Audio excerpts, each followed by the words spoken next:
addiction to chocolate. The only thing that stopped my addiction to chocolate was getting diagnosed with Wilson's disease. I wish I was you right now. Chocolate has a lot of copper and I can't filter said copper out of my body. Wilson's will do that to you. I have a friend who found out that she has Wilson's a little over a year ago when she went into acute liver failure, dialysis and all, and went on the transplant list. It is not something that I would wish on anyone. I gave up chocolate by starting to smoke cigarettes. I started dipping my cigarettes in chocolate. Worst of both worlds. Really. Alcohol. Yep. It doesn't help that I can buy 500ml Belgian beers for €1. Those things are 11% alcohol.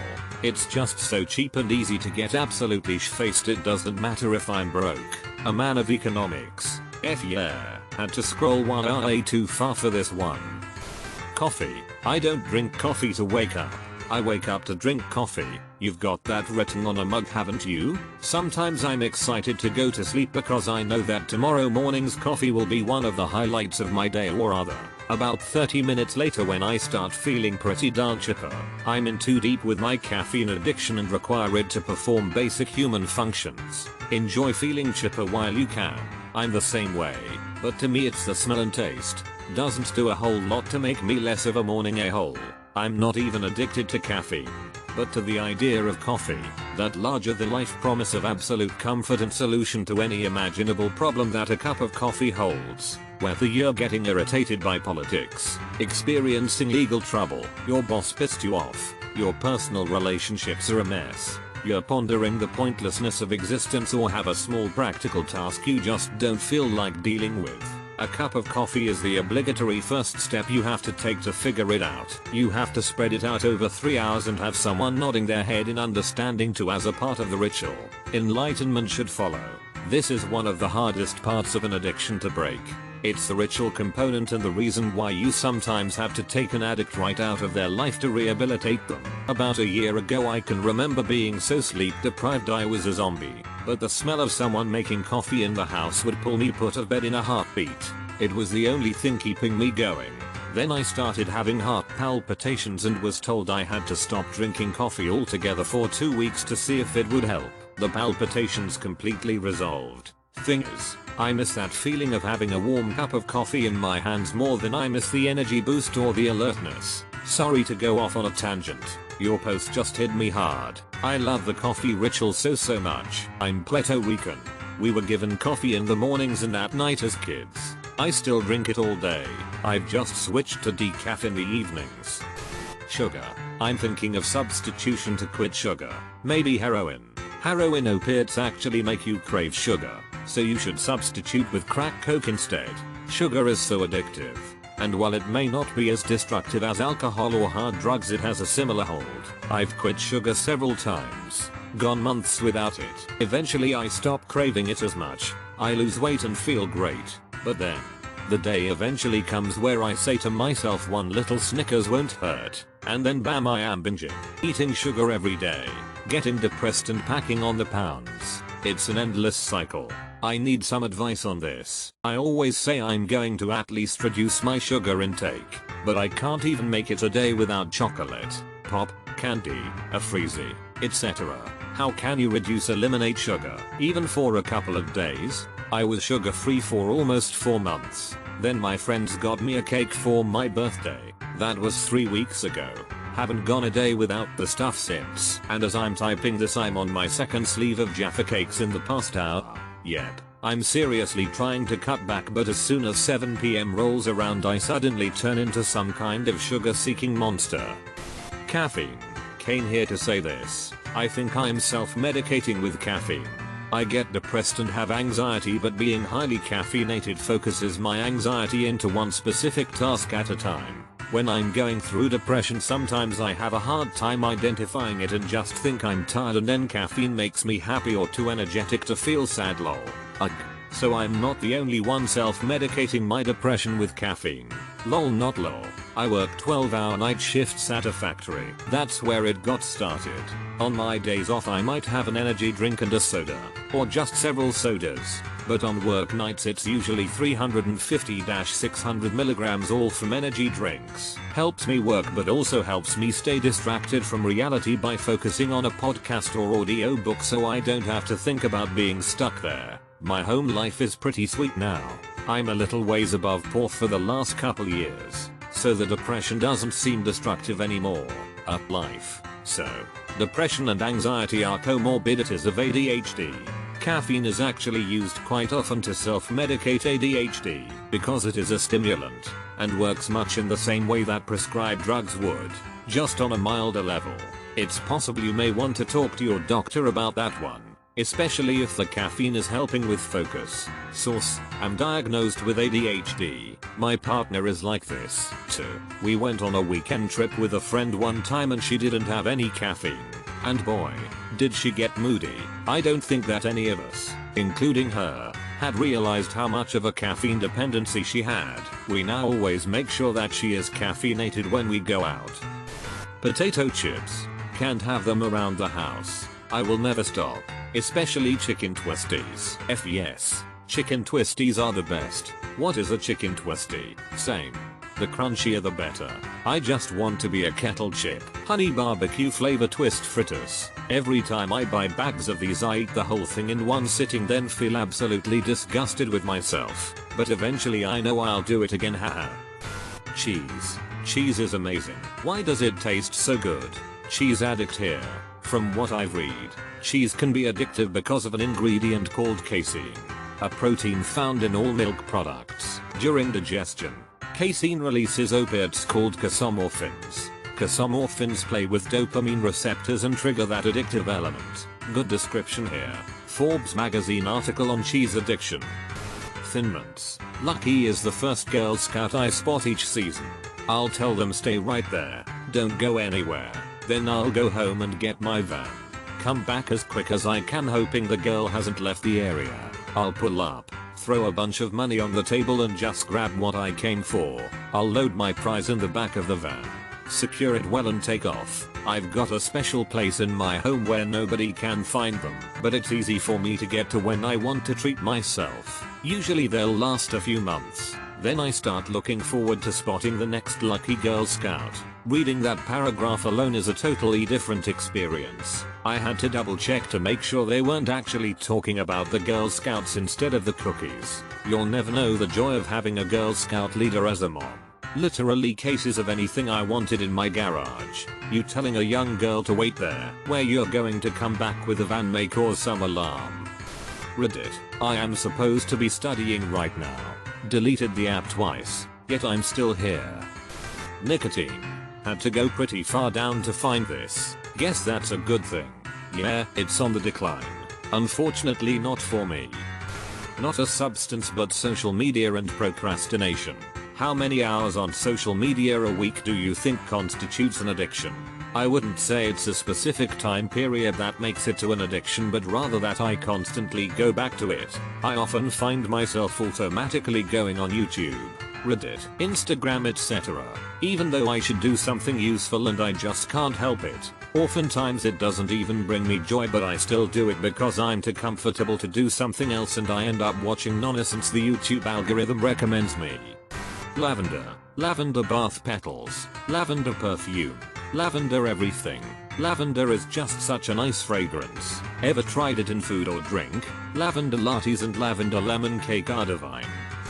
Coca-Cola. The glass bottle ones are the best. My phone. When I was little I was obsessed with salt for no reason. I had too much at one point and couldn't have any for a week. I remember my mom giving me cucumber and my entire family got to have salt but I couldn't and so it tasted terrible. Was a depressing week. I have always been obsessed with salt and I remember getting blood work done when I was a teenager and my BF at the time was like, your sodium is gonna be through the roof. I got my blood work back and my sodium levels were actually low. Found out that my body doesn't process salt the same way as most people and that's why I crave it so much and can eat it without my sodium levels reaching ridiculous numbers. Smell of petrol. Gasoline. I swear to God that gasoline in the 1970s smelled addictive way better than today. Modern gasoline doesn't hold a candle to it. As a kid I knew I shouldn't smell it, and I'd stay away from it, but when refilling the lawnmowers the smell was there. I would advise against holding a candle to gasoline. Porn. Many people don't even know they are addicted until they try quitting. Glad somebody said it. While not a physical substance like drugs, it's definitely a mental one and releases the same sorts of chemicals that get people addicted. Hard for me not seeing it becoming an even bigger issue. It's just part of the daily routine now. I can't believe how far down I had to scroll to find this. I've been addicted since I was 13. It's a serious problem. Coffee. Pistachios. Yeah, I got blisters on my thumbs from opening pistachios all day once. I purchased the pre-shelled ones, and honestly they did not taste as good. I guess having to rip them out of their shells is a decent part of the fun there. Kratom. Food. This isn't a joke. It is 100% a real addiction. When you're almost 400 pounds and unhappy with yourself, your brain still convinced you unhealthy eating is the answer to happiness. That's a terrifying addiction but an addiction you need to feed into in order to survive. Imagine being addicted to meth, but you needed to take healthy less potent meth 3x a day to live. It would be impossible to overcome. That's how I feel about food. When you are addicted to alcohol, you put the tiger in the cage and leave it there in order to recover. When you are addicted to food, you put the tiger in the cage but take it out 3 times a day for a walk. I regularly have fantasies of going to a cabin in the woods with nothing but multivitamins and water just so I can be far away from the source. White cheddar popcorn, specifically Smartfood brand. Food in general. Takis. Dude, I get into a trance, it's so weird. It's not even the taste keeping me going, just the addiction to pain. Unintentionally. Codeine. I've had to take it for around 7 years now for a chronic pain disorder. I don't crave it in the way people crave a cigarette for nicotine, but if I have a good pain day and I don't need to take as much, I get itchy and really irritable and dizzy. So that's fun. That is opioid withdrawal. LaCroix. Specifically passion fruit and coconut flavors. I go through about 3-4 12 packs a week. This shit's expensive too. Diet Coke. Hands down. It's a problem. Or maybe it's not. BRB getting some Diet Coke. Sweet tea. Sunflower seeds. Carbohydrates. Plants. I talk to mine every single day and want to always grow more and more and more and more of them. My plants aren't even mine. Most are my friends. Him and his BF are gonna come get them when it gets warm, but actually I might fight them now cause they've become my babies. Marijuana. Completely 100% legal in Canada. Take it on a domestic flight if you like. But you can't smoke on the plane. Now I have no chemical addiction. I can go weeks or months without it and have 0 effects. But damn if it isn't the thing that takes my muscle pain away and fast forwards boring pandemic lockdown evenings. It is a pleasure addiction like sex. Coffee. Now that is a chemical addiction.